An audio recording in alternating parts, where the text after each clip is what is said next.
नमस्कार, स्वागत है आप सभी का जागरण जोश पर। बिहार में शिक्षक भर्ती को लेकर एक बार फिर बहुत बड़ी खबर सामने आ रही है, जिसने हजारों शिक्षकों के बीच हड़कंप मचा दिया है। अगर आपने या आपके किसी जानने वाले ने बिहार में तीसरे चरण की शिक्षक नियुक्ति यानी बीपीएससी टीआरई 3 के तहत नौकरी हासिल की थी, तो ये खबर आपके लिए बहुत जरूरी है। बिहार सरकार के शिक्षा विभाग ने एक बेहद सख्त और बड़ा फैसला लिया है। सरकार के आदेश के मुताबिक जिन शिक्षकों ने एनआईओएस से 18 महीने का डीएलएड कोर्स किया था और उसके बेसिस पर टीआरई 3 में नौकरी पाई थी, उनकी सेवा तत्काल प्रभाव से समाप्त की जाएगी। यानी सीधे शब्दों में कहें तो उनकी नौकरी अब जाने वाली है। यह पूरी कार्रवाई राज्य के प्राथमिक शिक्षा निदेशक की ओर से जारी किए गए एक ऑफिशियल लेटर के बाद शुरू हुआ है। शिक्षा विभाग ने साफ कर दिया है कि नियमों की अनदेखी किसी भी कीमत पर बर्दाश्त नहीं की जाएगी। विभाग ने राज्य के सभी जिला शिक्षक पदाधिकारियों यानी डीईओस को एक कड़ा निर्देश जारी किया है। इस लेटर में स्पष्ट रूप से कहा गया है कि साल 2024 में आयोजित टीआरई 3 भर्ती के तहत जितने भी शिक्षकों की ज्वाइनिंग हुई थी, उनके सभी डॉक्यूमेंट्स की दोबारा से बारीकी से जांच की जाए। जांच के दौरान अगर कोई भी ऐसा टीचर पाया जाता है जिसके पास सिर्फ 18 महीने का एनआईओएस डीएलएड सर्टिफिकेट है, तो निर्धारित कानूनी और प्रशासनिक प्रक्रिया का पालन करते हुए उसे तुरंत नौकरी से हटा दिया जाए। अब बात करते हैं कि आखिर सरकार ने अचानक ये फैसला क्यों लिया और इसके पीछे का क्या वजह है। दरअसल शिक्षा विभाग ने अपनी सफाई में टीआरई 3 भर्ती की ऑफिशियल विज्ञापन एडवर्टीजमेंट नंबर 22/2024 का हवाला दिया है।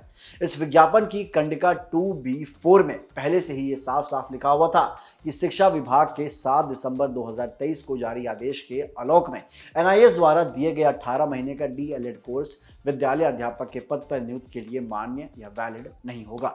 सरकार का कहना है कि जब विज्ञापन में शर्त पहले से ही बहुत क्लियर थी, तो फिर इन नियमों के विपरीत जाकर अमान्य डिग्री के आधार पर अभ्यर्थियों की बहाली कैसे हो गई। इसी वजह से अब इन नियुक्तियों को अवैध मानते हुए विभाग इन्हें रद्द कर रहा है। दोस्तों, इस पूरे विवाद के बैकग्राउंड को समझना भी बहुत ज्यादा जरूरी है। दरअसल इससे पहले सुप्रीम कोर्ट ने भी अपने एक ऐतिहासिक फैसले में साफ कर दिया था कि एनआईओएस से किया गया 18 महीने का डीएलएड डिप्लोमा कोर्स किसी भी हाल में रेगुलर 2 साल के डिप्लोमा के बराबर नहीं माना जा सकता। सुप्रीम कोर्ट के इसी आदेश के बाद से पूरे देश में 18 महीने वाला इस कोर्स को प्राइमरी टीचर भर्ती के लिए इनएलिजिबल मान लिया गया।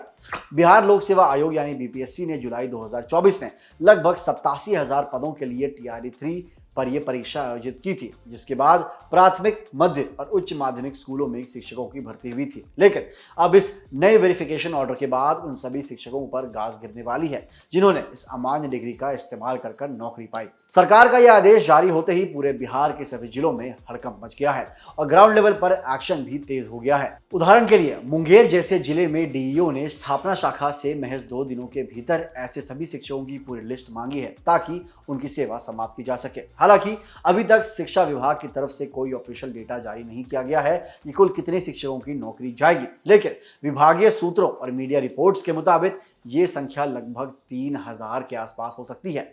इतने बड़े पैमाने पर शिक्षकों को हटाए जाने के आदेश के बाद पूरे राज्य में प्रभावित अध्यापकों के बीच भारी असमंजस, डर और चिंता का माहौल देखा जा रहा है। तो फिर दोस्तों, बिहार शिक्षा विभाग का ये कड़ा रुख साफ दिखाता है कि वह नियुक्तियों में किसी भी तरह की गड़बड़ी या नियमों की अनदेखी को बर्दाश्त करने के मूड में नहीं है। एक तरफ जहां सरकार नई भर्तियों की तैयारी कर रही है, वहीं दूसरी तरफ पुराने नियमों के उल्लंघन पर यह बड़ी कार्रवाई की जा रही है। इस पूरे फैसले पर आपकी क्या राय है? क्या विज्ञापन में नियम होने के बावजूद बहाल हुए शिक्षकों को हटाना सही होगा? हमें कमेंट सेक्शन में अपनी राय जरूर बताइएगा।